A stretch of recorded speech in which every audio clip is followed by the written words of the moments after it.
What is it that determines the sort of people that we'll turn out to be? Is it your genes? What you inherit from your family? Or is it the sort of place that you grow up in and the experiences that you have as you're doing that growing up thing? Of course, that's a pressing question in the mind of many a parent or person with questions that relate to their own identity, I guess. And of course, that issue also kicks up a huge number of questions for migrants and displaced people. What ends up making a person the person they turn out to be? There's a long historic discussion of whether it's nature or nurture.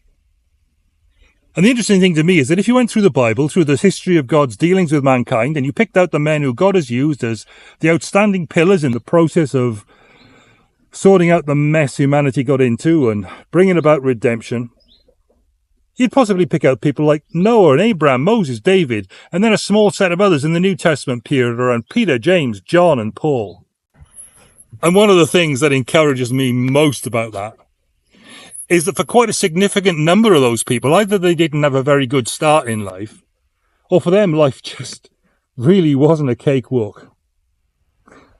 Moses is definitely right up there with the most startling of these cases, yet Moses was God's chosen instrument to lead God's people out of Egyptian bondage, through the testing in the wilderness, right up to the promised land, with a distinct meta-narrative, a distinct understanding of the world, to give them an understanding of their place in God's world. And with a God-given covenant to order their lives, a covenant that would give them secure identity as the redeemed people of God.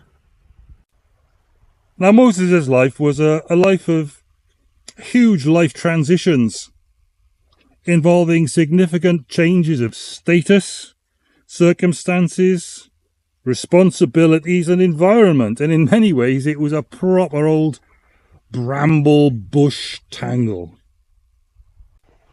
But bubbling beneath it was an astonishing, life-giving stream of God's purpose for that man that was worked out through all those changeable times and that tangle of a mess of his early life that it often seemed to be.